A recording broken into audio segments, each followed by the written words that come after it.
Bonjour, bonjour à tous. Good afternoon.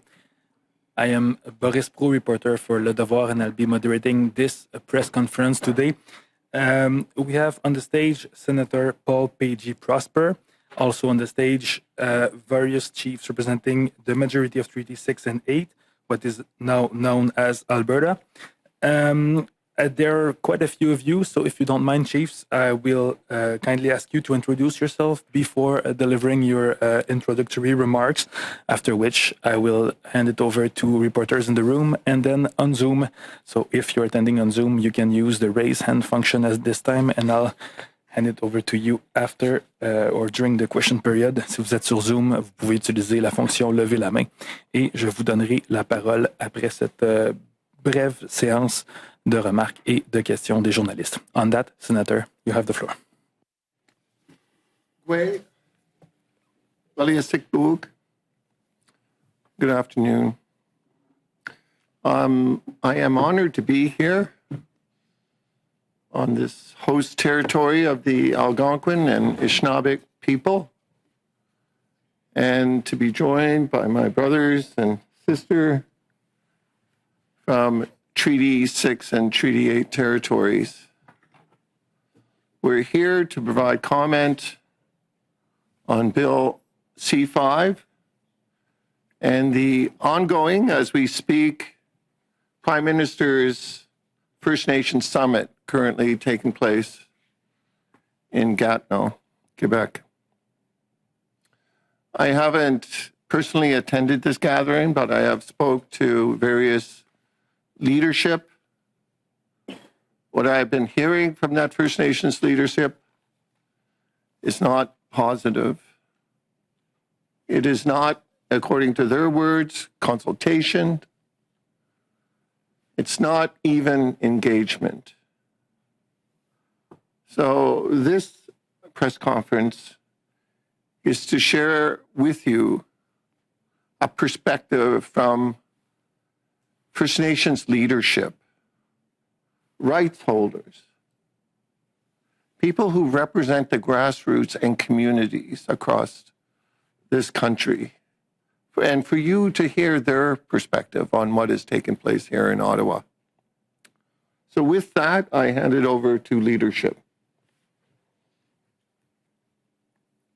I am Chief Gary Lameman from Beaver Lake Cree Nation in Treaty 6 territory. Will we be introducing ourselves? You go. Okay. We are here as sovereign treaty nations, not stakeholders, not lobbyists. Our treaties are not symbolic. They are living, binding agreements between nations. Bill C5, the so-called One Canadian Economy Act, was rammed through Parliament without our free, prior, and informed consent. That is a violation of constitutional and international law. We stand here today on the strength of our ancestors as sovereign treaty nations with responsibilities rooted in sacred agreements with the Crown. I speak today not only as a chief, but as a treaty holder, entrusted with upholding our responsibilities to the land, our people, and the sacred treaty relationship. I'm also here to speak for the unborn, the water and the lands that we have a sacred relationship to ensure we speak for them. Our treaties are not symbolic. They are foundational constitutional agreements. We did not cede our lands nor our authority to govern ourselves. We are here to make it clear. We oppose the so-called First Nations Summit with Prime Minister Carney regarding Bill C5, the One Canadian Economy Act. This summit does not reflect proper treaty-based engagement, nor does it uphold the honor of the Crown.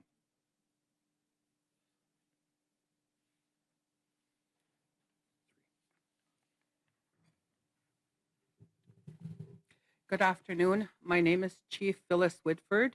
I'm with the Ochies First Nation in Alberta. I am also a part of the Treaty 6 territory. I again acknowledge that we are here in Algonquin territory. I wanted to speak on a couple matters. One, needing to reiterate that we are here for the purpose of our children, for the purpose of our families, the purpose of our determining our, a future for the unborn. Just a few things I wanted to reiterate. One of them being the challenges that led to coming to this summit and the way it was organized. The meeting was organized last minute. The meeting, it also had no meaningful consultation with any of the treaty chiefs across the nation. We were not invited through appropriate protocols. Instead, groups have been handpicked. From what we see and from what we hear, this is a predetermined process. A process that is disrespectful, top down, and divided Indigenous leaders by privileging some voices over others. This summit is a political theater, last minute invitations, last minute agendas. No advisors have been allowed. And in closing my remarks, I just want to say that the chiefs across this table have communicated, have had continuous dialogue to ensure that our voices are heard, our children's future is protected, and that we continue to protect our inherent treaty rights. Thank you. Good afternoon. My name is Vernon, Chief Vernon Watchmaker from Kehewin Cree Nation in Alberta, Treaty 6. I'm glad to be here today. I want to give an acknowledgement to Senator Prosper for providing us the time to, I guess, express our concerns and being there, as, lending his time the way people that are here in Ottawa, the MPs, to have the time for us to properly listen to our concerns the way it should be. I just want to bring up some concerns regarding C5, the One Canadian Economy Act. This bill claims to include First Nations in a unified economy, but in reality, it undermines treaty and inherent rights by assimilating us into a system we did not create or consent to. It also centralizes economic decision-making in Ottawa while sidelining treaty nations' jurisdictions and economies. The legislation frames us as stakeholders rather than sovereign partners. This is unacceptable. Bill C5 centralizes power in Ottawa, lets cabinet override environmental laws, and ignores treaty and inherent rights. That is not modernization. It is colonization in 2025.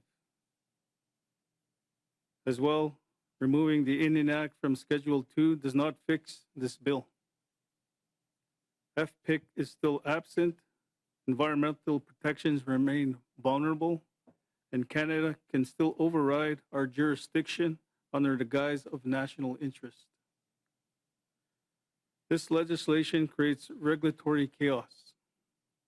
It will lead to more court battles, not fewer. It will scare away investors because it strips away legal certainty. As well, the danger of legitimizing a flawed process as we are currently in. Participating in this summit would lend legitimacy to an illegitimate process. The Crown is attempting to fast-track policy that impacts us without our free, prior, and informed consent. That is built into the treaty-making process and under international law. A few invited voices do not speak for the treaty relationship or the diverse nations across Turtle Island.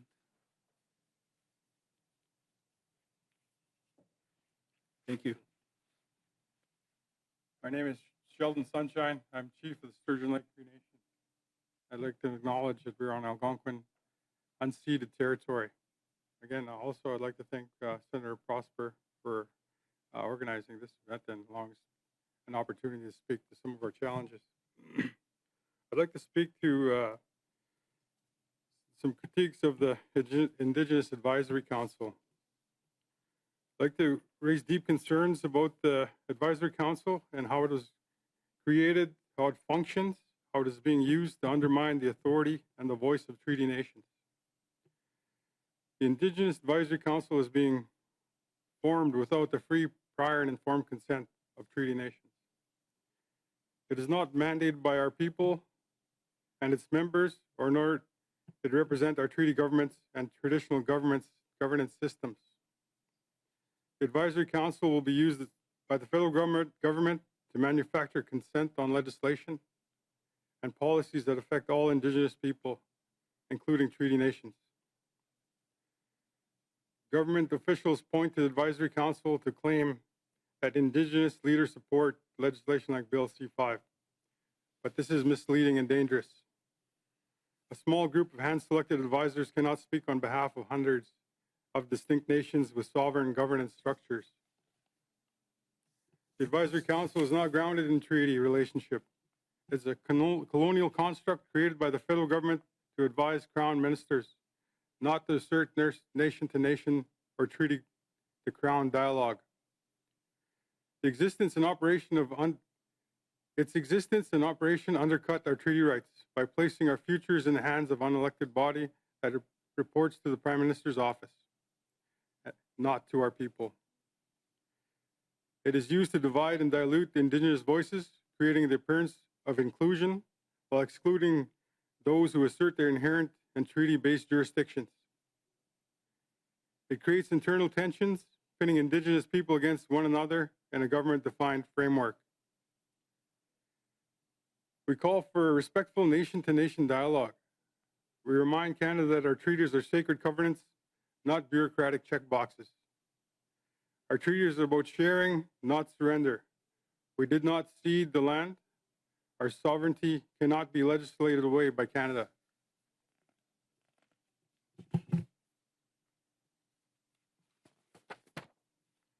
The United Nations already told Canada that FPIC is a legal obligation. Amnesty International has condemned this bill. Canada is on the wrong side of history. Any discussions about national legislation affecting our rights must be treaty-based, transparent, and mutually agreed upon. We demand a separate formal treaty table that respects our inherent governance systems and treaty law. In closing, we will not be silent about our treaty rights as they are bypassed and our voices ignored. We are not against dialogue. We are against unilateral decisions that are made about us, without us, and pretends to include us while eroding our sovereignty. Treaty is not a roadblock to development. It is a foundation of this country. If Canada continues to undermine treaty, it undermines itself. Thank you very much. That's Anin, Joey Pete, Sunchild Chief. Just want to reiterate and want to thank you for setting everything up for us and my colleagues across the table. And as a reminder, across Turtle Island, that we're still here. We never cede and surrender our lands.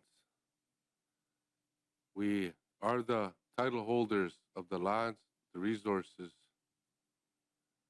the economic sharing should have been done at the beginning of time.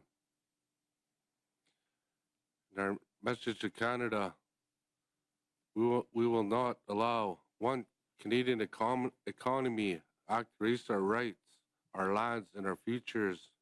So we stand united. Our message to Prime Minister Carney is to withdraw Bill C-5 and come to the table in a manner that respects the spirit and intent of treaties. That's why we stand in solidarity. Yesterday, we issued a press release and called on Canada to do the right thing. Immediate cessation of unilateral actions under Bill C-5. All plans and discussions related to the exploitation of resources within our territory or the takeover of our lands must halt immediately. Respect for our sovereignty. Governments must recognize and uphold our inherent rights, sovereignty, and jurisdiction over our lands and resources, and stop using one-stop shops in place of true consultation. Consultation is always a huge issue and factor in everything that is rolled out by the federal government. For example, yesterday the agendas were changed 4 times. No consultation given to us First Nations. Yet we come many miles to sit in the same room, not to be heard. Our sovereignty must always be respected, and genuine, meaningful engagement should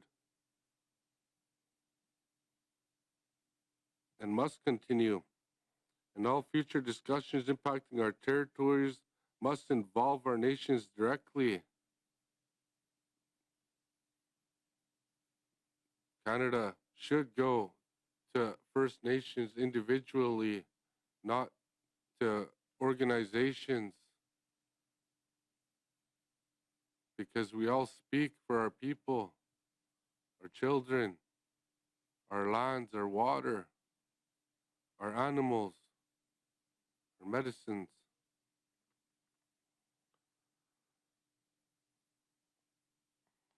International standards are not up to par with our standards, but yet we continually be overlooked and walked all over. Where's the reconciliation in all of this? Look what happened after the king left. 10 days later, Bill C-5. Where's the consultation to our people, to treaty? Our people are already suffering. Meanwhile, there's lack of consultation everywhere. Each and every day we are not consulted. We want engagement. We're not trying to halt engagement, but we need to work with a unified front with all First Nations, especially Treaty 6. We need to continue to remember we are the land. Without us, what is Canada? What is treaty without us? Carney needs to remember treaty was here and is still here. It's still alive, still breathing, still talking, and it will always be here.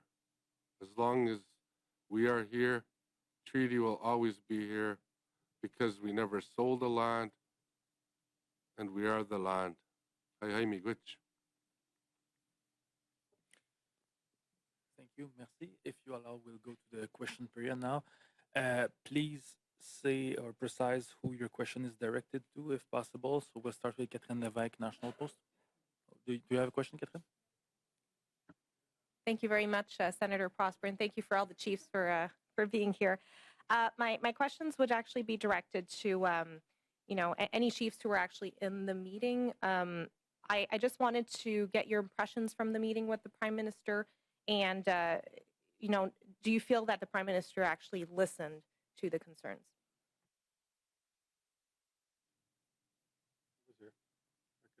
I'll answer. Thank you for that question. Yeah, I think I hope that the Prime Minister listened. You know, there was some passionate discussion going on, especially when Ovid Mercury spoke. That is a feeling of most First Nations all across this territory, and you know, some of those discussions that have to have within government officials to help them understand the challenges that we face. And as we see this this summit, as they call it, put together, and the ongoing changes to the agenda and all of those things, it really leads a sour taste in my mouth. We've come here. We come here with good intentions, you know, come here in good spirits, hopeful, but moderately reduced expectations. And we're going to leave with even further reduced expectations.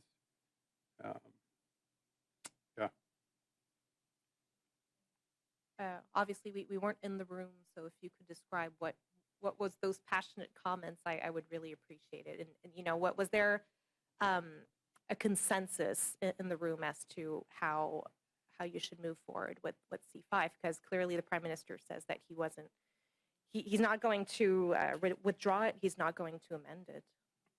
Yeah, I'll start with Mr. Carney's comments to open the meeting. You know, it was all a lot of good intentions about all the good things that the One Canada Economy Act is going to bring.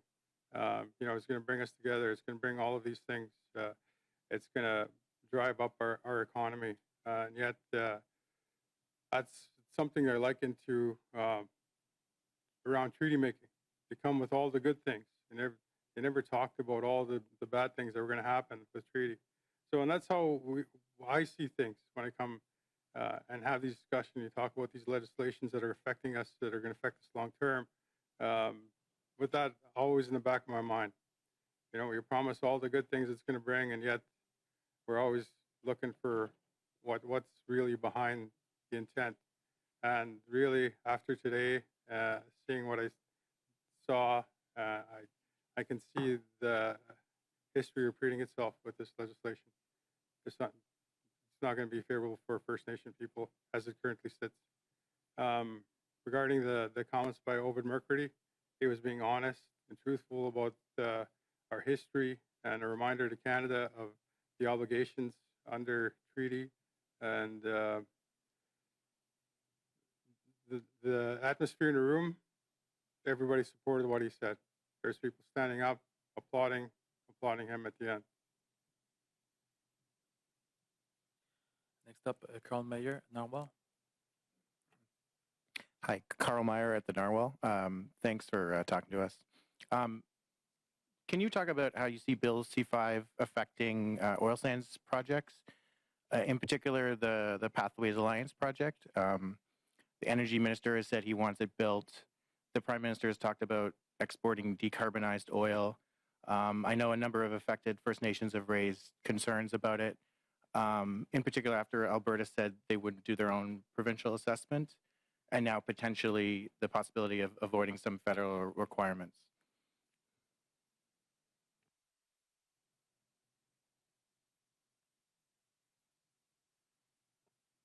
I'll speak to that if no one's got it. You know, that major project up in, well, I'm not very familiar with the Pathways project, but, you know, in terms of speaking to that oil sands project, I do know some of the impacts of some of the communities downstream from that project. And speaking to the consultation process for Alberta, which is deficient in my eyes, and then we actually have two systems. We have the provincial system and the federal system, and they're both failing us. You know, we have, speaking with Chief Tuckrow, he's got rare cancers as a result of living downstream of those oil sands. And some of those challenges that they face there are very, very difficult to hear when I hear about him, about talking about his people. And now that we're going to go to a one process, what process is it going to be? Is it going to be more stringent than the current system that we have? Because if it's not, we're still going to see failure for our people. Thanks. And so a few of you referred to the sort of chaotic process during this summit, like changing the agendas and the invites going out last minute. And I believe Chief Whitford was calling it political theater. Can you talk about that? Do you see this as like a form of negligence on the government's part, or do you attribute intentionality to it? Do you think this was intentionally designed that way?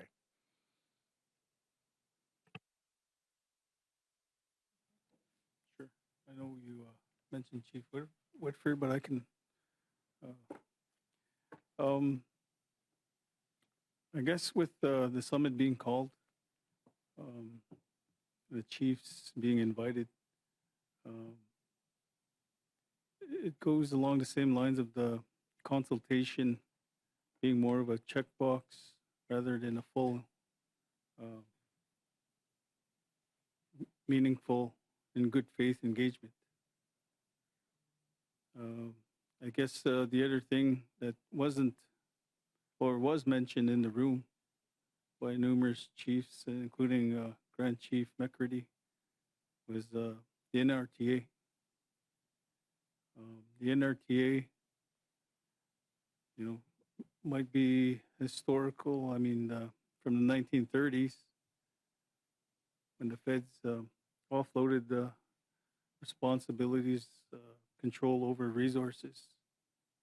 Right there was the first, many of the first failure to consult First Nations on that transfer.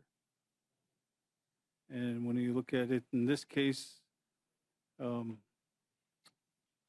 we've asked, myself personally have asked Prime Minister Carney, when I met him at the First Ministers meeting in Saskatoon, had an opportunity to meet with him. And this was prior to the passing of the legislation of C5, because I was trying to make the point to him that we need to have a meeting with the chiefs prior to this legislation going through. So I went out of my way to try, get that sort of respect. But he did come to Alberta numerous times. G7 happened, as well as Stampede. And we tried to arrange something, but we had no response. And we came over here. Many of chiefs didn't come, but we felt that if we didn't come, we didn't want anybody else, especially organizations, to speak on our behalf. And that's why we're here. And in terms of this whole process with the changing of agenda, clearly shows that there's no clear direction or oversight on the process. To me, it's almost like it's pretty close to ad hoc in nature. But we know what meaningful engagement is. And we mentioned it to the Prime Minister that we want full engagement. We want him to come to our territories, to sit down with us, to have that full discussion on all our concerns. And there's so many concerns across the board, but these are the ones that are allowing industry. And that was the other thing. We're having a summit here with the Prime Minister and his ministers.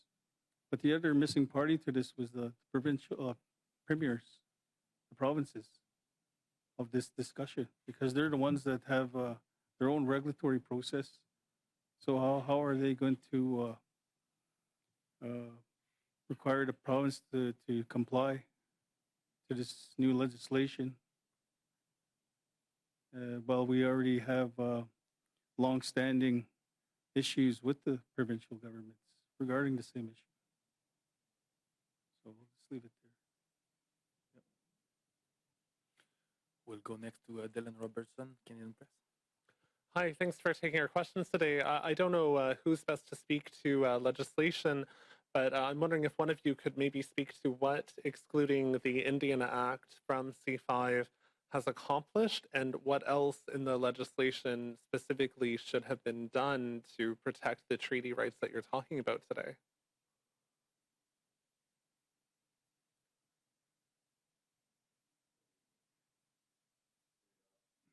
Well, everything boils down to consultation, right? And the duty to consult. And the federal government, the Crown, especially the feds, they have a duty to consult all First Nations on everything. And that's a direct treaty infringement on the behalf of Canada for not consulting us on anything that's being done. A lot of the rollout by the feds, provinces, are what they want. We never gave up anything. Like Chief Watchmaker said, 1931 NRTA, no duty to consult. Direct treaty infringement. They took our resources. We agreed to a depth of a plow. They took everything. Direct treaty violation. There's so much wrong. They can never fix anything that they do. Just continue to make wrongs. Meanwhile, there's no reconciliation being done whatsoever for First Nations. Only mandates by the federal government. The relationship from the Crown to Canada to First Nations, where is it? But yet we sit here and the federal government tries to dictate treaty as it's already written. It cannot be changed. It's written. They cannot break it. Consultation is a huge piece. Look at what happened yesterday. We weren't even consulted about the whole agenda rollout, but yet we came all this way, hoping to have time for our concerns, for our regions, our territories back home, for our people, but yet we were all overlooked. And it's impacting us very bad. Yes, it's good to revenue share, but how do we share revenue from resources that were stolen, that were taken from us illegally, when these resources were all ours to begin with? Our people should be striving. Meanwhile, we have trillions of dollars sitting in the Indian Money Trust account here in Ottawa. Treaty and the land base, settlements.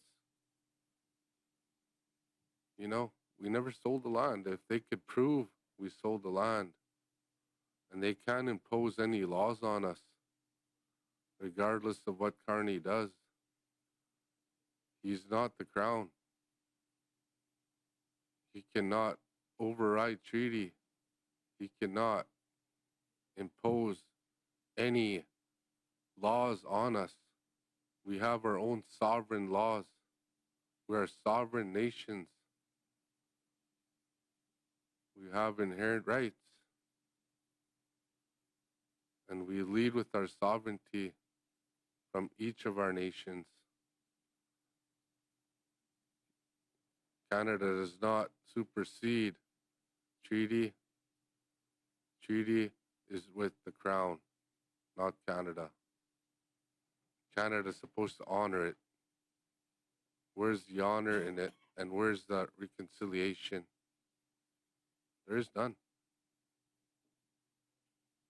Just mandates and more bills coming each and every day. Meanwhile, our people continue to suffer and starve. Lack of education, funding, lack of all kind of resources. Meanwhile, we're building more buildings here in Ottawa that are worth billions of dollars. Where does the money come from for there? Meanwhile, we have trillions sitting in the trust account. It's our money. It's our land. It's all our resources. We're having lawyers now, doctors, police. Our people are getting educated, and we're fighting back. We can't allow Canada to continue to push us around. That's why we're here. There's many of us, more than ever before. And we will stand tall. We will gather together if we have to stop this. And we will enforce treaty if they won't.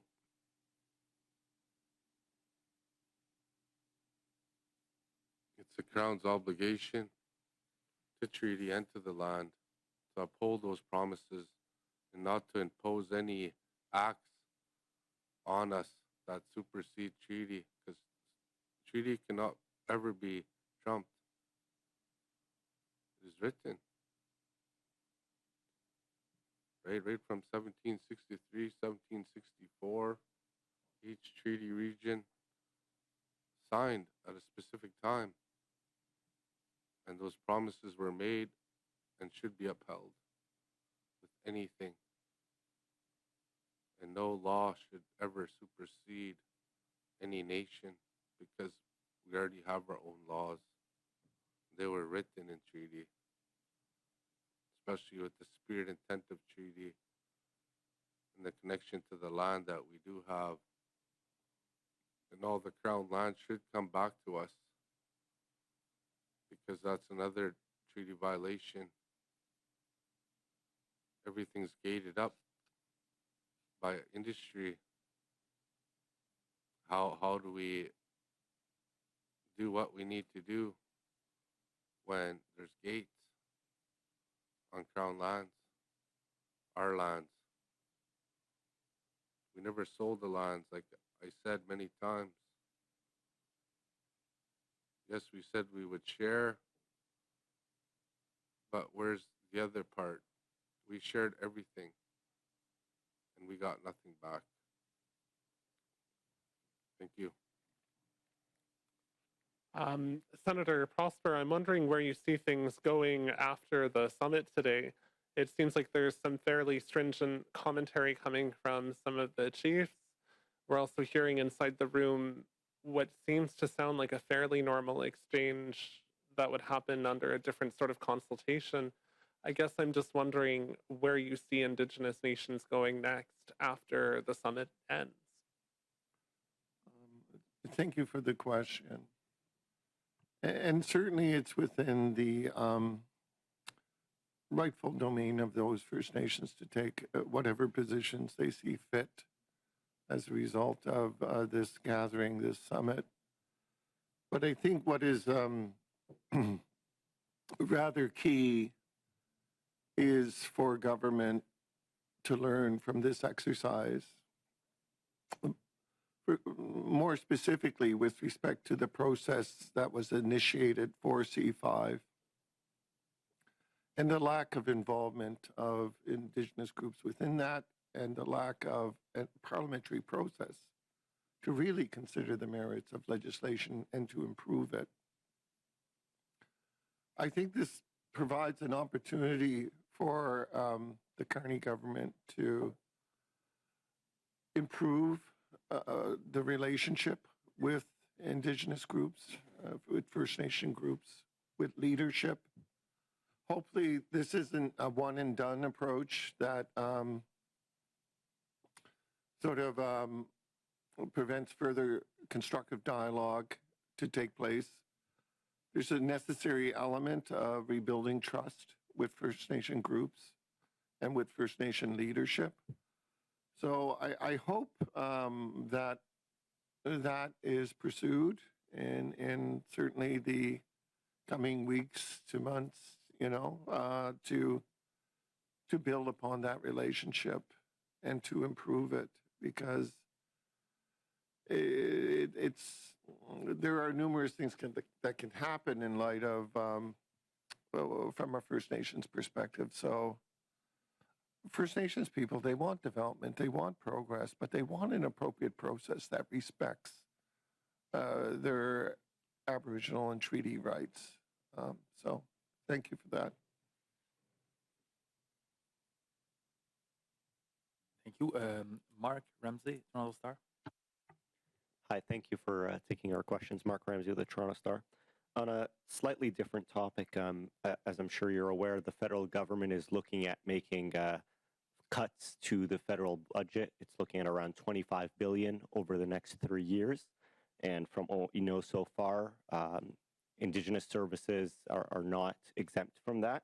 There's a new report today that from the Canadian Centre for Policy Alternatives that suggests $1 in $5 in those cuts could come at the expense of transfers to First Nations and other Indigenous governments for services. I'm just wondering what your reaction to that is, any of you, especially given this current context that we're here today for. Comment on that. So we've done some, going back again, it's Chief Phyllis Whitford. Just a quick comment. We've done some research going back several years. So there's a lot of misinformation that goes out to Canadians. In our struggles developing and maintaining relationships with the rest of Canada, part of that is the sensationalism that First Nation people get all the funding, they get all the taxpayers' dollars, and I wanted to set the record where the funding that comes from Ottawa that gets dispersed into First Nation communities across the country, where you're given a certain amount of money. 40% of that money, we're estimating, 40% of that money goes to ISC staff, the infrastructure, the buildings. And then it goes to regions, to provinces. By the time it reaches my First Nation, it's like a tiny bit, a fraction of what has been sensationalized in social media, and that's the truth.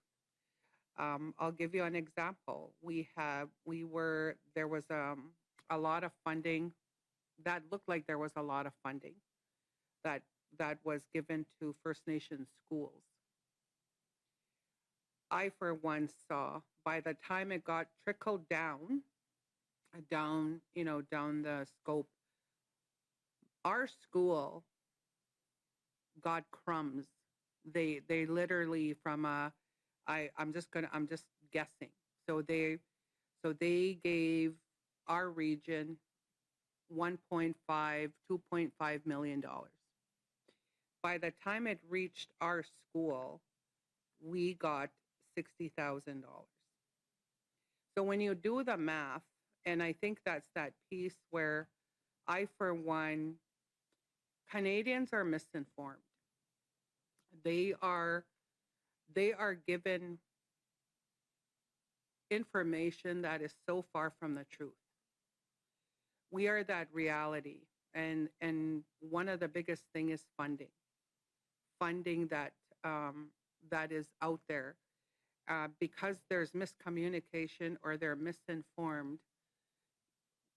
I believe that it perpetuates racism, it perpetuates discrimination, it perpetuates assumptions of First Nation people. And I think that we need to get better at talking about the truth, being honest, giving out what is, what is there. I, for one, am a truth speaker, and I believe that the relationship is predetermined. I heard one of our chiefs said, we come here in honesty, we come here with good intentions, and we will continue to do so. We have to continue to fight for our children and for their futures. Thank you. To kind of add on to that, she was talking about the trickle-down effect.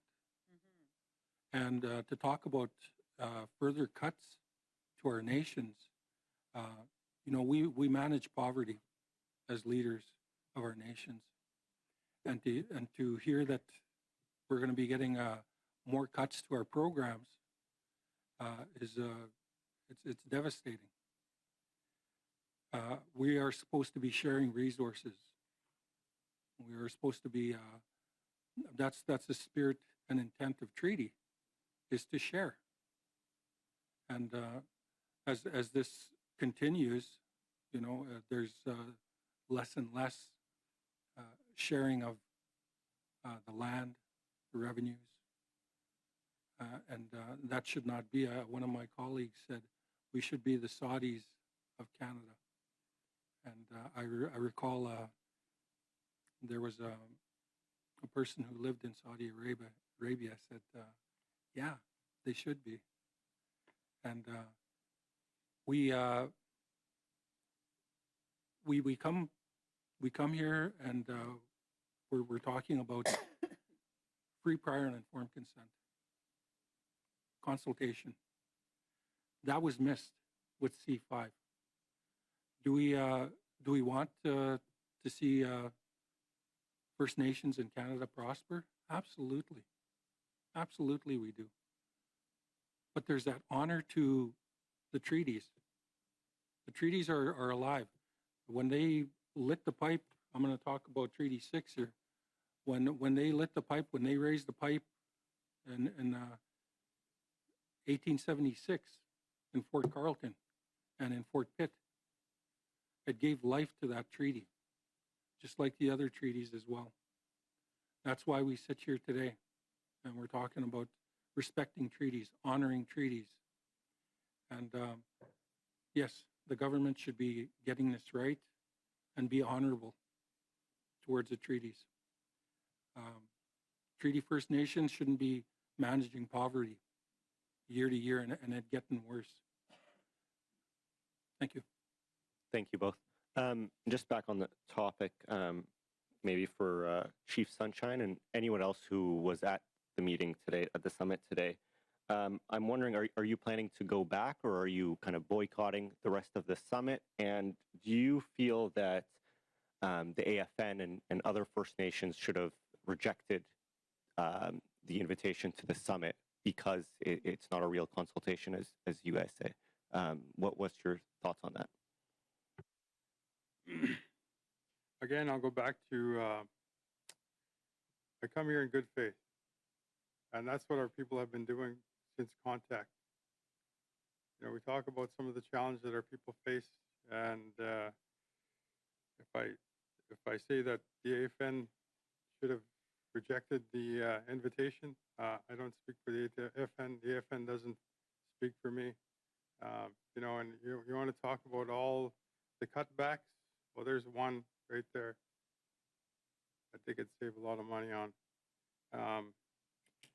There's challenges within that dynamic between the AFN and the Liberal government that we've seen over the last several years. There's times where it's hard to see where the Liberal government stopped and the AFN started, and some of our challenges that we're going through are contribute to that. They utilize that organization to manufacture consent, and I've seen that over this process. AFN setting up meetings for chiefs, forums for chiefs to talk about these types of things, so that for their own purposes. And yet, First Nations are sovereign, like my colleague said. We're sovereign nations. When we got the invitation from the Privy Council, it went to our PTO, our Treaty 8 Grand Chief, and then filtered down to us. That tells me that they're not too serious about engaging with nation-to-nation people, sovereign nations. Talking about the poverty in our nations, we live in crisis in almost every aspect of our being on reserve. We have lack of housing, poor housing conditions, lack of housing, overcrowding, unemployment rate that is sky high compared to other regions outside of us, just our neighbors outside of us. The opioid crisis they talk about.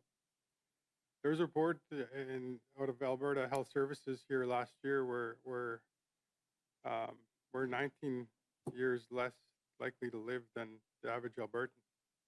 And they attributed that to opioids. But it's not just opioids, it's poverty. Why do people get into addictions? They're trying to escape something. They're trying to escape their everyday life and the struggles that they have on First Nation. And that is us. We live in second-class conditions, and we're talking about opportunity, equity partnerships. That is not accommodation. I ask, who are the first people here? Whose country is this? Are we Canadian? That's the conversation that we need to have. Those are the relationships that we need to mend, and those are the conversations that we have to have with the Prime Minister. On what is that treaty relationship? The way we understood. We never gave this land away. We never ceded our standard. We never sold it. We were not conquered people, and that's a misconception. Those resources that they talk about out of Alberta region, where they're talking about trillion cubic feet of gas that they're going to allocate to an AI data center, whose resources are those? When you really break it down, like I said, there's no document that says Alberta owns that land. There's an NRTA that has to be discussed. And, the chiefs all across Alberta region and Manitoba, Saskatchewan, all across Canada, we really need to have those serious conversations. You will go to Peter Maziriou, please. Hill Times. Chief Sunshine, I believe you mentioned a while ago you wanted a separate formal treaty table.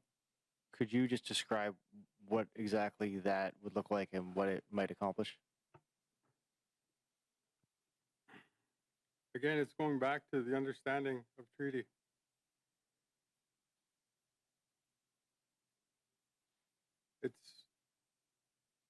There's unfinished business between the Crown and Canada and First Nation people.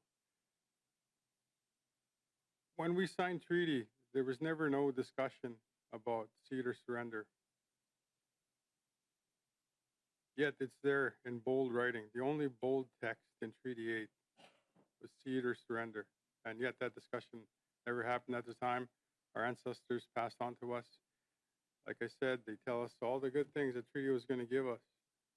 It was going to give us health care. It was going to give us education. It was going to give us all these things. And yet, in the treaty text, it doesn't say that. So, history favors the people documenting it. And of course, who documented it.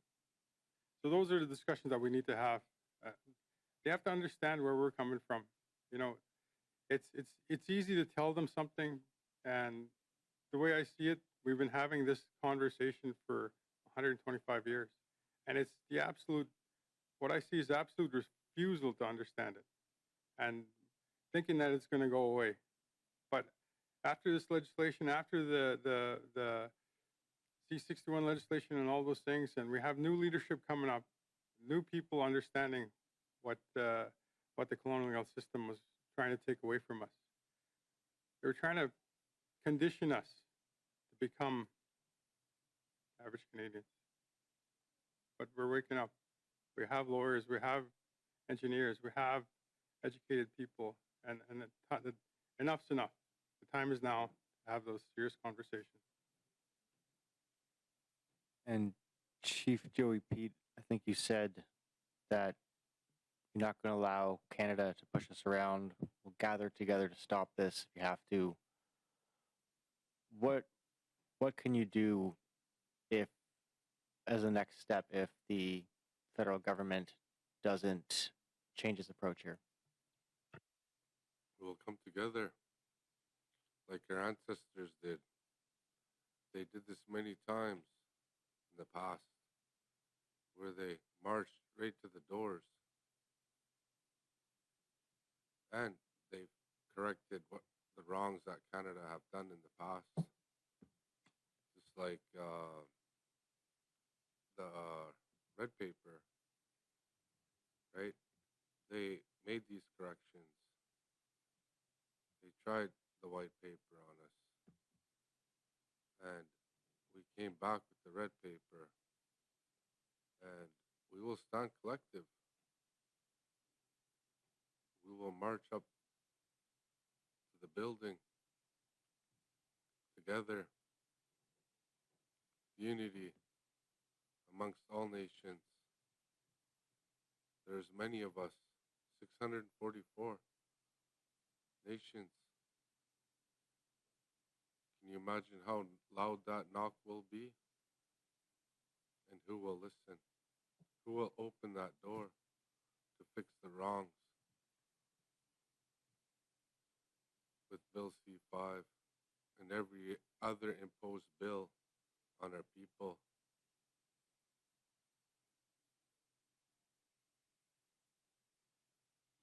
Thank you. Merci, Miigwech. That was the last question. Everyone had the chance to ask a question. So thank you, Chief. Thank you, Senator.